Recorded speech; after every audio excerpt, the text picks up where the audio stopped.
Durand cup ভালোভাবে শেষ হয়ে গেছে, ইস্টবেঙ্গল চ্যাম্পিয়ন হয়েছে, মোহনবাগান রানার্স আপ হয়েছে। এই বিষয়টা তোমাদের কোনো কারোর কাছেই অজানা নয়। তবে এই ভিডিওতে যে বিষয়টা নিয়ে আলোচনা করব সেটা হলো ভারতীয় ফুটবলকে নিয়ে। মানে এর পরবর্তীতে ভারতীয় ফুটবলের মানে আমাদের ইন্ডিয়ান ন্যাশনাল টিমের তিনটে বড় বড় ম্যাচ আছে।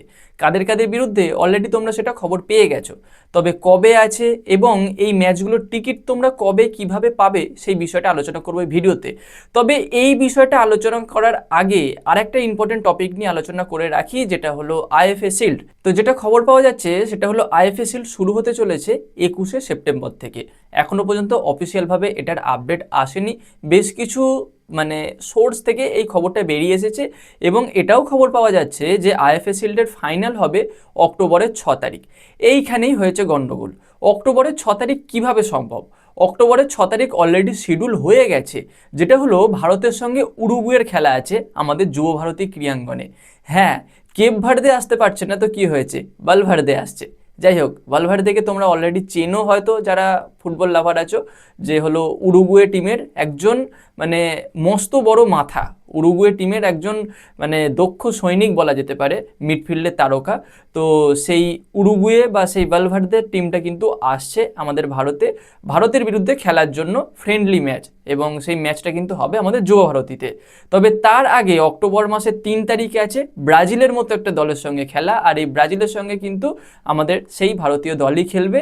এবং ব্রাজিলের কতগুলো তারকা প্লেয়ার আসে সেটাই দেখার বিষয়। হয়তো ভিনিসিয়াস জুনিয়রকে আমরা দেখতে পাবো না, তাছাড়া অন্যান্য প্লেয়ারকে হয়তো দেখতে পাবো, বা ক্যাসামিরো হয়তো বাদ যাবে বা তারা আসবে না, এরকম কিছু একটা হবে। তবে এই বছর বিশ্বকাপে খেলা ম্যাক্সিমাম প্লেয়ারই আসবে, 2-4 জন বাদ দিয়ে। তো এই দুটো ম্যাচ আছে আমাদের যুব ভারতীতে, আর এই ম্যাচগুলোর টিকিট তোমরা পাবে হচ্ছে ডিস্ট্রিক্ট জোম্যাটো অ্যাপ থেকে। এগুলো কিন্তু ওই বুক মাই শো থেকে তোমরা বুক করতে পারবে না। ডিস্ট্রিক্ট জোম্যাটো অ্যাপ তোমরা প্লে স্টোরে পেয়ে যাবে এবং তোমাদের ফোন নাম্বার দিয়ে সেটা রেজিস্টার করে নেবে, সেখান থেকে তোমরা বুকিং করতে পারবে। এবং এর পরবর্তীতে কিভাবে কালেক্ট করবে কি বৃত্তান্ত সেই সকল আপডেট এলে আমি অবশ্যই জানিয়ে দেবো। আর এই যে দুটো ম্যাচ আছে, এই দুটো ম্যাচের আগে আরেকটা ভারতীয় ফুটবল দল বা ভারতের ন্যাশনাল দল খেলতে নামবে, সেটা হলো পানামার বিরুদ্ধে।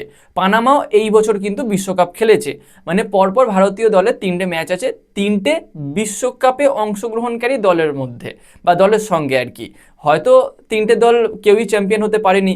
ব্রাজিল চ্যাম্পিয়ন হওয়ার মুখ্য একজন দাবিদার ছিল, পারেনি। উরুগুয়েও যথেষ্ট ভালো খেলেছে, সেখানে ডারউইন নুনিয়েস থেকে শুরু করে এদিকে ভালভার্দের মতো প্লেয়ার আছে। ওদিকে পানামা, এই টিমটার হয়তো খুব একটা আমরা পরিচিত নই এই দলটার সঙ্গে বা এই টিমটার সঙ্গে, তবে পানামাও বিশ্বকাপ খেলেছে, মানে যথেষ্ট ভালো প্লেয়ার। বোধহয় ব্রাজিলের র্যাঙ্কিং 5, উরুগুয়ের বোধহয় 22 না 23, আর পানামার বোধহয় 44, আর সেখানে ভারতের 140। তো অবশ্যই কিছুটা হলেও ভারতীয় ফুটবলের খেলার উন্নতি হবে বা আমরা একটা এন্টারটেনমেন্ট দেখতে পেতে পারি।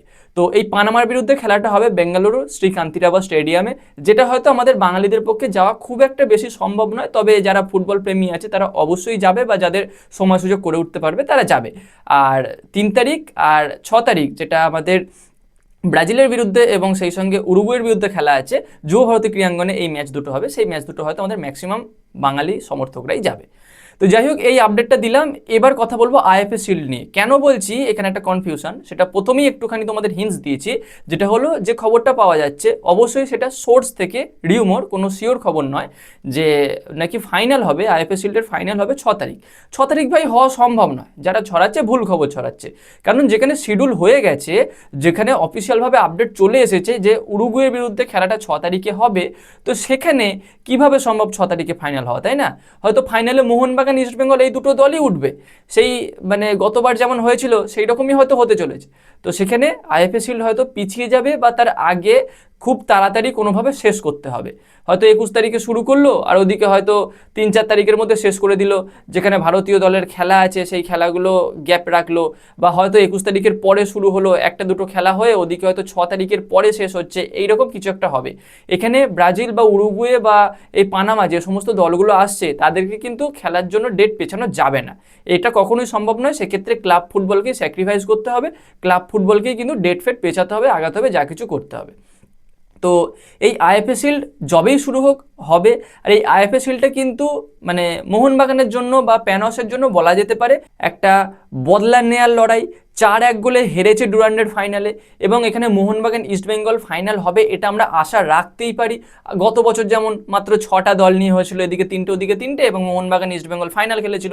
এবছরেও হয়তো এরকমই কিছু একটা হবে, সেখানে আমরা ধরে নিতেই পারি মোহনবাগান আর ইস্টবেঙ্গল দুটো গ্রুপ থেকে গ্রুপ চ্যাম্পিয়ন হিসেবে উঠবে, এবং সেখানে গিয়ে মুখোমুখি হবে দুটো দলের। তো সেখানে দুটো দল খেললে মোহনবাগানের কিন্তু একটা ভালো বদলা নেয়ার একটা, মানে কি বলবো, এই জিনিসটাকে ঘুরিয়ে দেওয়ার একটা ভালো সুযোগ এসেছে। তো আশা করব মোহনবাগান ইস্টবেঙ্গল দুটো দলই ফাইনাল খেলবে, এবং আমরা আবারও একটা বেশ ভালো রকম ডার্বি দেখতে পেতে চলেছি। এটা গেল।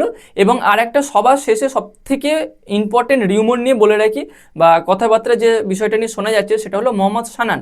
এই মোহাম্মদ সানানকে নাকি মোহনবাগান দল টার্গেট করেছে। দেখো, এই বিষয়টা মানে অবাক হওয়ার কিছু নেই। মোহাম্মদ সানান যে কোয়ালিটির প্লেয়ার, তাকে যে কোনো দলে নিতে চাইবে। তো মোহনবাগানের বড় নাম আছে বা ইস্টবেঙ্গলের বড় নাম আছে বলে এই ক্লাবগুলোর নাম হাইলাইট হয়। এছাড়াও কিন্তু মানে আমাদের বাংলার বাইরেও অনেক ক্লাব কিন্তু মোহাম্মদ সানানকে টার্গেট করেছে। সেখানে মুম্বাই, চেন্নাই, গোয়া সবার নামই কম বেশি জড়িয়ে গেছে। তবে এখন কথা হলো মোহাম্মদ সানান কোন দলে যায়, এটা আগে দেখার বিষয়। তো আমি অবশ্যই চাইবো মোহনবাগান দলে আসুক, কেননা মোহনবাগানের লেফট উইংটা যেভাবে এই মুহূর্তে হয়ে রয়েছে, বিশেষ করে লিস্টন কুলাসো এবং তার পেছনে সুভাশিস বোস, বেশিরভাগ এই মুহূর্তে মোহনবাগান সমর্থক এই দুটো প্লেয়ারকে নিয়ে খুব চিন্তায় আছে। রাইট সাইড মোটামুটি স্ট্রং হয়ে গেছে, ছাংতে এসেছে। এবার লেফট সাইডে দেখো, তোমার কাছে ডেয়ন ড্র্যাজিচের মতো একটা অপশান আছে, কিন্তু ব্যাকআপটাও তো লাগবে। ব্যাকআপ যদি লিস্টন কুলাসো হয় কখনোই সম্ভব নয়। আর এদিকে তোমার কাছে অভিষেক টেকচাম আছে, তাকে তুমি লেফট ব্যাকে খেলাতে পারবে, এবং রাইট ব্যাকে রাহুল ভেকেকে, মেহতাব সিংকে মোটামুটি চালিয়ে নেওয়া যাবে।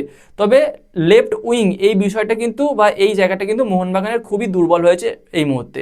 তো সেখানে লিস্টন কুলাসের জায়গায় যদি মোহাম্মদ সানান আসে, বা মোহনবাগান দল মোহাম্মদ সানানকে নিয়ে আসতে পারে বা রাজি করাতে পারে, তাহলে কিন্তু এটা মোহনবাগান দলের জন্য খুব খুব খুব ইম্পর্টেন্ট একটা সাইন হতে চলেছে। ব্যক্তিগতভাবে আমার এটাই মতামত, এবং তোমাদের মতামতটা অবশ্যই কমেন্টে জানিও। এবং যে সমস্ত ভারতের জাতীয় দলের খেলাগুলো রয়েছে সামনে, তার মধ্যে এই যে ব্রাজিল বলো বা উরুগুয়ে বলো, এই দলগুলোর বিরুদ্ধে খেলা তোমরা কারা কারা যুব ভারতীতে দেখতে যাচ্ছ বা দেখতে যেতে আগ্রহী আছো, সেটাও জানাতে ভুলো না। আপাতত এইটুকুই আপডেট তোমাদের সঙ্গে শেয়ার করলাম। কেমন লাগলো ভিডিওটা কমেন্টে জানিও, এবং এইরকম খেলা সংক্রান্ত ভিডিও আরও বেশি বেশি করে পেতে চাইলে চ্যানেলটাকে সাবস্ক্রাইব করে দিও, তার পাশের বেল আইকনটাকে অন করে দিও। তো গাইস, এই ভিডিওতে এই পর্যন্তই। দেখা হচ্ছে পরবর্তী ভিডিওতে। Bye bye.